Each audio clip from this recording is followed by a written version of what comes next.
APH.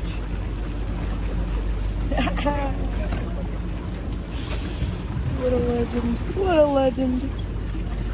What's up, it's Cinema Shogun here, and at the time of this recording, there's only 7 hours of oxygen left within this missing Titanic sub. But by the time you're watching this video, that clock will have already long run out. And although at the time of this recording, I don't know the outcome of this story, and there's a big chance that maybe you do, I will say that this is the craziest experience that I've ever had on YouTube. You know, as I sit down to record these videos, I am looking at a literal countdown of how long 5 people have left to live. I am looking at a literal countdown on how many hours, minutes, and seconds of oxygen that 5 individuals have left to breathe. And that is a really humbling experience for me. And it's also a very bone-chilling experience. But what may be even more bone-chilling than that is the fact that one of the men on board this sub seems to have predicted his own death in recent interviews. There's a lot of weird details surrounding this story, many of which we will get to in videos later on this channel. So go ahead and hit that subscribe button and ring the notification bells, because I've uncovered a lot of weird stuff surrounding this story for sure. But Paul Henry Nargelet, I'm not good with names. He's aboard this missing sub. And just to give you a little backstory about this guy, he is a French maritime expert who has been on over 35 dives to the Titanic wreck site. He is one of the 5 people on board this missing ship.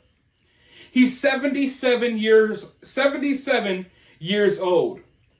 He's the director of underwater research for RMS Titanic Inc., an American company that owns the salvage rights to the famous wreck and displays many of the artifacts at Titanic exhibits around the country.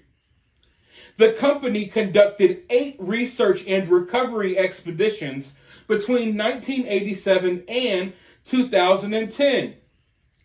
The dozens of dives that Mr. Nargelet has made to the wreck site include previous Ocean Gate expeditions on the Titan, the missing submersible. In 2022, he enabled the discovery of an extraordinary biodiverse ecosystem on a previously unknown formation near the Titanic. So this guy has devoted much of his life to researching the Titanic. He's done over 35 dives. 35 dives.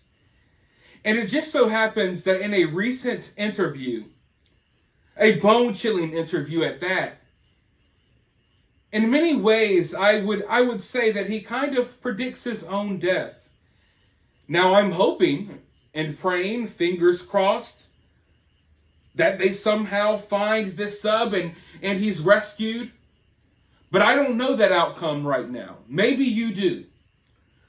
But for now, let's go ahead and watch this interview clip, hit that thumbs up button, and then I'll be right back with more thoughts. If you are with no till stuck on the bottom, you can survive for a while, because you can stay about 4 or 5 days on the bottom, which not help very much. because if nobody can help you, and that 5 days is with the oxygen, with the food, with the water and everything like that. But we know very well that we will die before with the temperature. Because the real problem at this depth is the temperature, because the water temperature is 33 degrees or something like that. And if you are in the sub and nothing is running anymore, making some heat, it's very cold, and cold. Even if we have some equipment and blah, blah, blah, after a while you dive because of the cold, which is not a bad way to dive, because you fall in sleep, and it's not, you don't suffer in this case. We know that, but we never think that could happen, you know. It never come to our head. But the pilot has to be very careful, because especially on a wreck is a dangerous environment. When you are on on the bottom, we're doing geology or biology, I will say there is no danger, no specific danger. But when you work around a wreck... So yeah, I mean, that's really creepy hearing him describe what it would be like to basically die down there. But one of my takeaways is that he seems to believe that it would be a peaceful way to go. He seems to believe that it would be a peaceful way to die. I hadn't really taken into account the fact that they may have frozen to death down there, but I guess he makes a good point. One thing I will say, though, the positive that I take away from this is that this man is 77 years old. So he has lived a full life. Although this is a tragic event, and I know there are other people on board, at least in his case, he got to live a full life. And if he did pass away, he passed away doing what he loved most. And passed away in a fashion that he seemed to not be that worried about. So yes, it's weird that he went over these details not too long before this ultimately happened to him. But at the very least, I guess this would be his ideal way to go.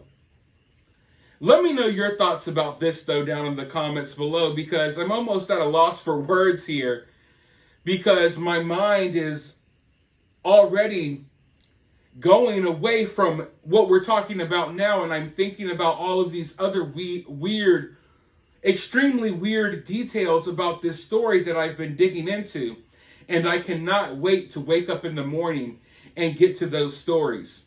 But for now, let me know your thoughts down in the comments below.